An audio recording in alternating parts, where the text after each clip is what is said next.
Hello दोस्तों, नमस्कार। मैं लोकेश कुमार गौतम एडवोकेट, मेरे YouTube channel LK legal advisor में आपका स्वागत है। जैसा कि आप लोग जानते हैं, मैं आप लोगों के लिए हमेशा अपने चैनल पर एक कानून से संबंधित कोई ना कोई ऐसी जानकारी देता रहता हूं जिसको आप नहीं जानते हैं, जानते भी हैं तो पूरा विस्तार से नहीं जानते हैं। तो ऐसी ही आज मैं एक बहुत ही अपडेट लीगल जानकारी लेकर आपके समक्ष उपस्थित हूँ। देखिए, सबसे पहले अगर आपने मेरा चैनल सब्सक्राइब नहीं किया है तो आप मेरे चैनल को सब्सक्राइब कर लें, जिससे आने वाली हर वीडियो आपको मिलती रहे और आपको लीगल जानकारी होती रहे। देखिए, आज एक मामला बहुत चल रहा है प्रॉपर्टी का। आज मैं उसी पर चर्चा करूँगा।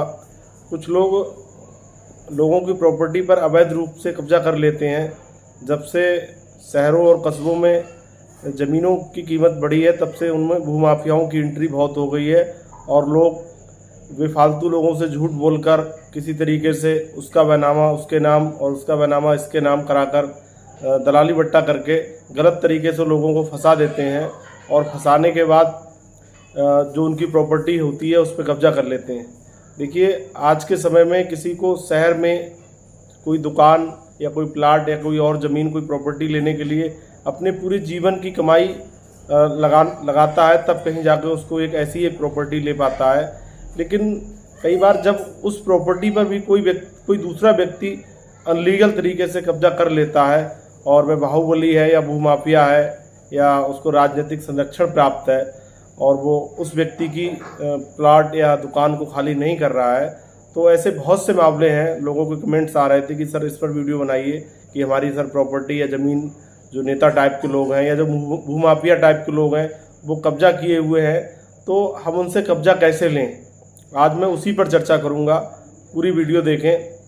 देखिए, सबसे पहले हमारा ये दायित्व है, हम किसी भी प्रॉपर्टी को लें तो हम ये देख लें कि ख़ास तौर से वह प्रॉपर्टी विवादित नहीं होनी चाहिए। उसका अगर हम प्लाट के मकसद से किसी शहर में प्रॉपर्टी ले रहे हैं तो सबसे पहले हम ये देख लें कि वो जो जिस कॉलोनी में या जिस जगह हम प्रॉपर्टी ले रहे हैं वह 143 पास होनी चाहिए, यानी कि SDM जो होते हैं उपजिलाधिकारी, उनके यहाँ से उसको कमर्शियल ज़मीन होनी चाहिए, तभी हमें उसको लेना चाहिए और उसको नक्शा भी उसका पास होना चाहिए और उस ज़मीन में कोई विवाद ना हो, तो हम ऐसी ही प्रॉपर्टी को हमेशा ख़रीदें। लेकिन कई बार हम लोगों को जानकारी नहीं होती है, हम लोग ख़रीद लेते हैं।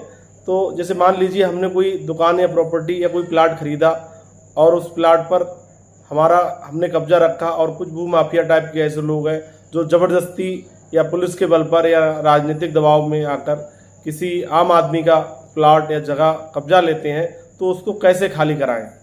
तो सबसे पहले तो ये हमारा दायित्व है, अगर हम किसी प्रॉपर्टी को ले रहे हैं तो हम उस पर पूरी तरह से अपना नियंत्रण और संरक्षण रखें, उसकी देखरेख रखें। उसकी चार दीवारी है, उसमें रहना है, उसमें नल है, बहुत सी ऐसी चीज़ें हैं जो एक आदमी जहाँ रहता है वहाँ उन चीज़ों को अपना सुचारू रूप से रखें। लेकिन कई बार फिर भी लोग उस ज़मीन को कब्जा लेते हैं या उस प्रॉपर्टी या उस प्लाट को कब्जा लेते हैं, तो उनसे हम तुरंत कैसे खाली कराएं। देखिए, सबसे पहले स्पेशल रिलीफ एक्ट की धारा 6 के अनुसार यदि हम किसी भी न्यायालय में, संबंधित न्यायालय में हमारी प्रॉपर्टी है, हमारा बैनामा है, तो हम उसको अगर किसी न्यायालय में डालते हैं तो माननीय न्यायालय द्वारा उसमें प्रॉपर्टी खाली करने का आदेश दिया जाता है और उस प्रॉपर्टी पर हमारा हक हो जाता है और एक न्यायालय द्वारा एक डिग्री पारित की जाती है।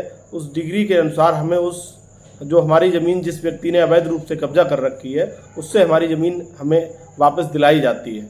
लेकिन अगर इसका सिविल जो मैटर होता है वो थोड़ा लंबा होता है, इसलिए हमेशा इसी को अपनाना चाहिए जो स्पेशल रिलीफ एक्ट की धारा 6 है। इसके अनुसार न्यायालय हमें डिग्री देता है और सबसे बड़ी बात यह है कि इस डिग्री के खिलाफ ना ही कोई अपील होती है, ना ही कोई रिव्यू एप्लीकेशन किसी न्यायालय में दाखिल होती है। ये जो आदेश होता है ये न्यायालय का मान्य आदेश होता है, उसके खिलाफ कोई भी अपील नहीं होती है।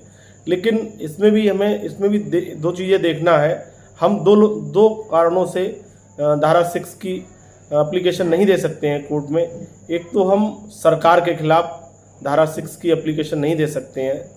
सरकार के खिलाफ से मतलब मेरा ये नहीं कि सरकार हमारी प्रॉपर्टी या ज़मीन छीन लेती है तो हम सरकार से ज़मीन अपनी नहीं ले सकते हैं। नहीं, ज़मीन ले सकते हैं, और जो सिविल प्रक्रिया, जो सामान्य सिविल प्रक्रिया है उसके अनुसार हम सरकार से मुआवजा, कंपनसेशन ज़मीन ले सकते हैं। लेकिन जो धारा 6 जो है उसमें हम सरकार के खिलाफ नहीं जा सकते हैं। इसी प्रकार धारा 6 कहती है कि जब तक जो प्रॉपर्टी है उसको 6 माह के अंदर अंदर, कोई व्यक्ति अगर हमसे कब्जा लेता है तो उस 6 माह के अंदर अंदर हमें संबंधित न्यायालय में धारा 6 की एप्लीकेशन देनी होगी। तब न्यायालय हमारी उस एप्लीकेशन पर आदेश करेगा, डिग्री देगा, और हमारी जो विवादित, जो अवैध रूप से जो किसी व्यक्ति ने जो अनलीगल तरीके से हमारी ज़मीन या प्रॉपर्टी या प्लाट पर जो कब्जा कर रखा है उसे खाली कराया जाएगा। इस प्रकार दोस्तों आपको आपकी ज़मीन मिल जाएगी बहुत ही आसानी से। ऐसी और लीगल जानकारी के लिए आप लोग मेरे चैनल को सब्सक्राइब करें। धन्यवाद।